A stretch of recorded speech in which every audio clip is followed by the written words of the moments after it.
Apa, már megy. Jaj, bocs, egy kicsit elkalandoztam. Hülyét csinált magamból. Sziasztok! A következő videóm nektek szól segítségként. Mítoszok, legendák, tévhitek. Ami a legfontosabb, azt szeretném elmondani, hogy tele van most már a TikTok platformok csontkovácsokkal, olyan csontkovácsokkal, hogy csörömpel az illetőnek a nyaka. Hát eleve annyi csigolya már nincs is benne, amilyen hangot kiad. Ott van hangaláfestés, csak hogy tudjátok. Én 15 évet vagyok ebben a szakmában. Nem akarok okoskodni, csak azt mondom el, amit tapasztalok, amit tudok, amivel találkozok, és amit látok. És amiben én bízok, és stabilan véghez tudom vinni. A csontkovácsolás az egy hagyományos kultúra, egy manuálterápia. Az orvosi nevén kiropraktika.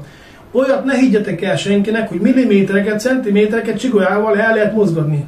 Ha ez lehetséges lenne, az illető lebénulna, vagy meghalna. Ugyanis egy autóbalesetnél törik el egy csigolya, vagy moccan el.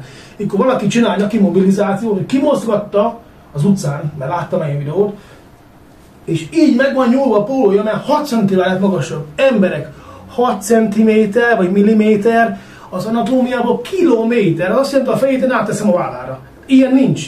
Ezt ne higgyétek el, ez az egyik.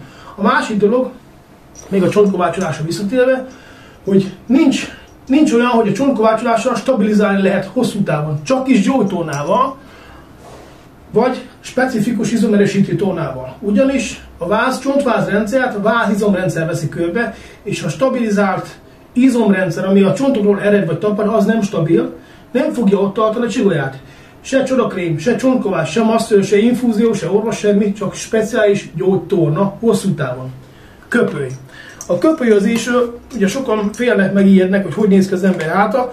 Biztos tapasztaltad már gyerekkorodban, amikor szívtad a bőrön a porszívóval. Most lehet látni. Megemel a kötőszövetet. Ez egyébként nem csinál, csak a bőr alatt lévő szövetbe a hajszállereket és a nyirokereket indítja be egy nagyfokú keringést, ahol a probléma van, ugyanúgy triggerpontok vannak, ugye problémás pontjaink vannak, mikor valahol fáj a packánál, az kiemeli és egy nagyobb fokú keringéssel látja el. Lényegében olyan, mint a masszázs, csak az ellenkezője egy vákum. A masszást ugye mindenki ismeri, a masszázsal találkoztok, azt masszázs mindenki szereti, ott pedig egy gyúró, manuális terápiát végzünk, amivel az egész kötőszövetet szintén beindítjuk vérkeringéssel. Na most ezt akartam elmondani, a csontkovácsolás egy jó dolog, ha a helyén kezeled. A csontkovácsolás nem fog lebénítani, de viszont körültekintően kell vele foglalkozni. Én soha nem csinálok manuálterápiát, én inkább annak hívom, masszázs nélkül. A legtöbb csontkovás tisztelt a kivételnek nem szeret masszírozni, ugyanis az elég komoly munka, fizikális munka, pedig a masszázs az ügyfelet megnyugtatod, ellazítod, teljes mértékben feltérképezed a területét, az egész testét, és könnyebb kezelni. A köpölyözés jó ettől eddig. A csontkovács jó ettől eddig, a masszázs jó ettől eddig. Ez a 3 alkalmazva, én általában így alkalmazom, le tud fedni a spektrumot, tudunk segíteni. Ami elmögött van, az már nem amit előttünk, CT, MR, röntgen, orvos. Ezt nem át, ha tudjátok, minden működik, ha a helyén kezeled, és nincs csodaszer, csak te vagy, amit teszel érte, meg ha megfogod a tanácsomat. Köszönöm, hogy meghallgattál, remélem tudtam segíteni a legjobbakat.